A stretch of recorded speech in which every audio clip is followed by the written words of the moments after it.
Hey guys, I had some things on my mind in regards to the NBA playoffs, so I felt like I should get it off my chest.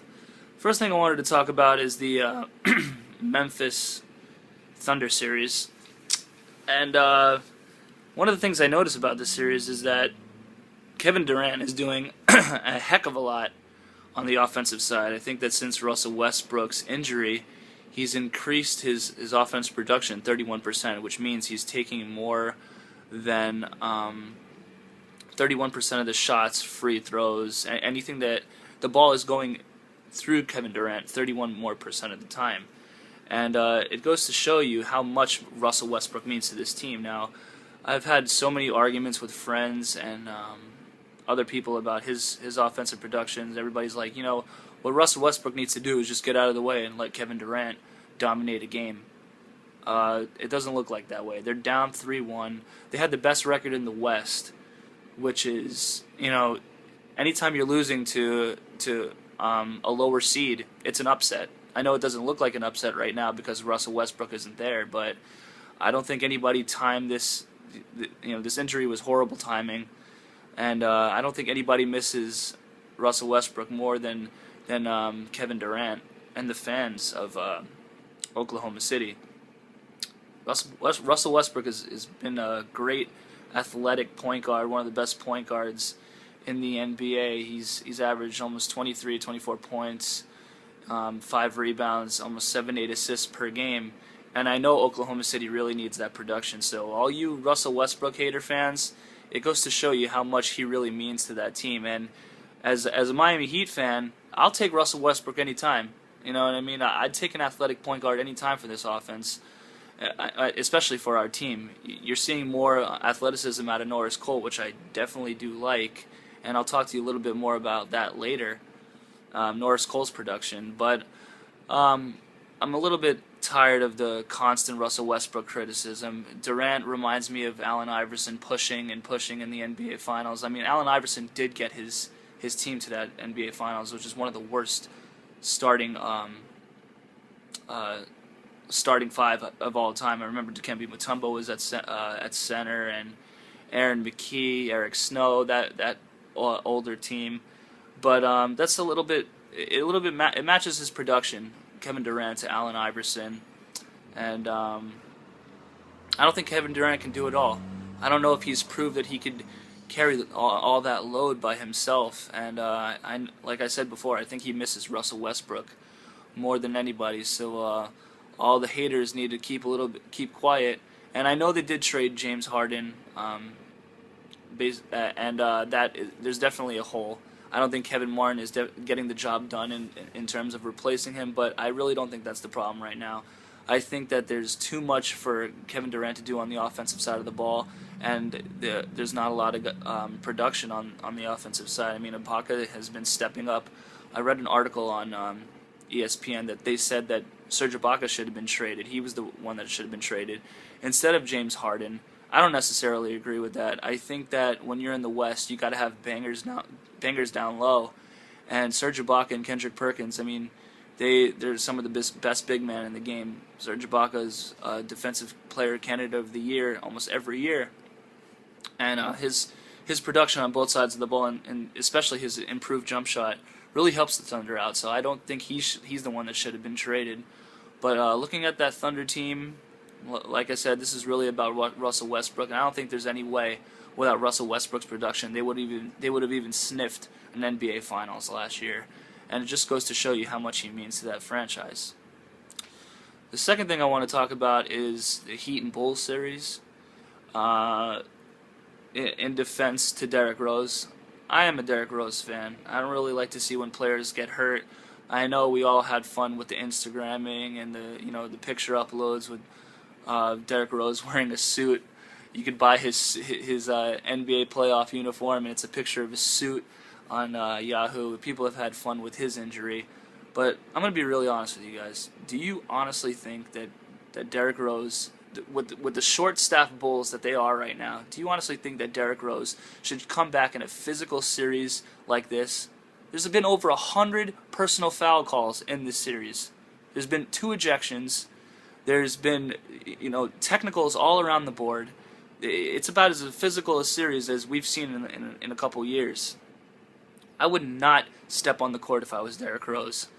And I know Chicago's, they're notorious for questioning the overall strength and courage of their players. They did it with Jay Cutler when he got out of that playoff game, and Caleb Haney stepped in. They questioned his overall toughness, and this guy's a diabetic.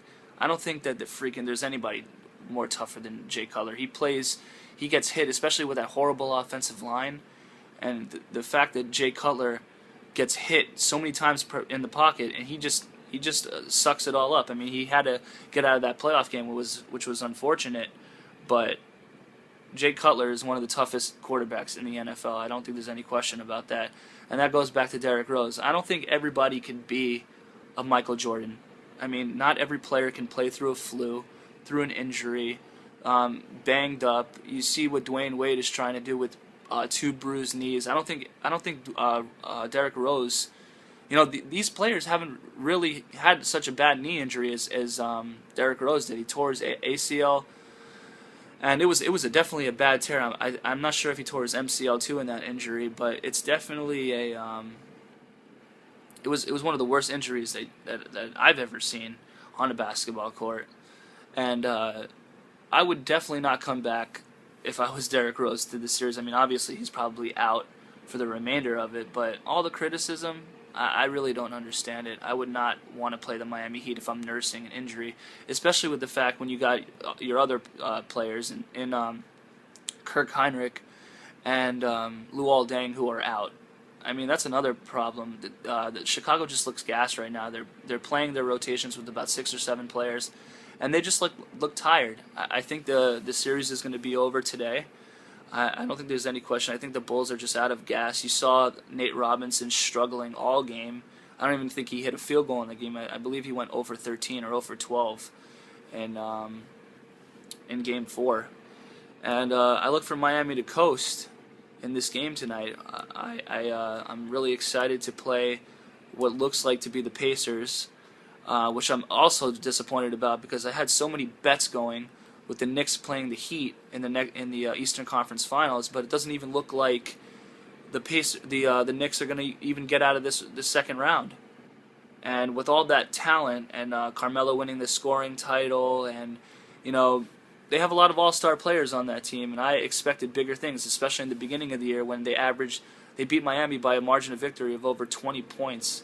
They hit about over 18 3-pointers in those 2 games, those 2 first games against Miami, and I know the Knicks fans were going crazy and all that stuff, but it goes to show you how physical play is still key in the NBA. You look what the Pacers are doing, especially with Roy Hibbert down low.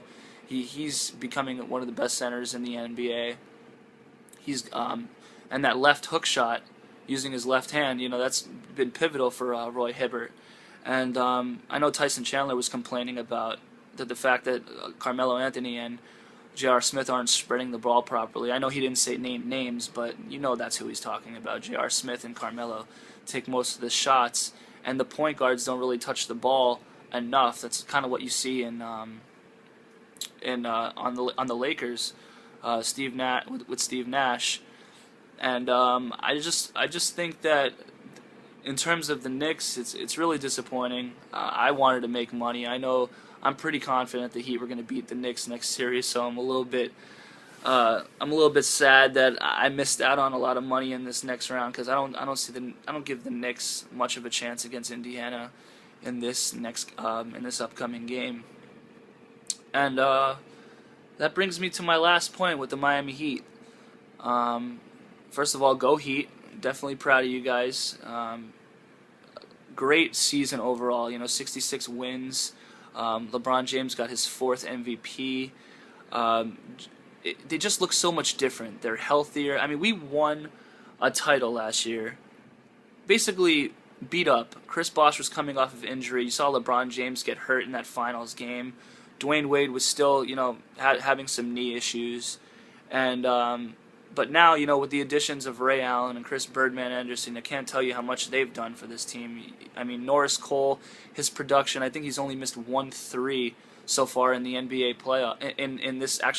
This series, he's only missed 1 3-pointer. I think he's 9 for 10. And his overall production has just been great.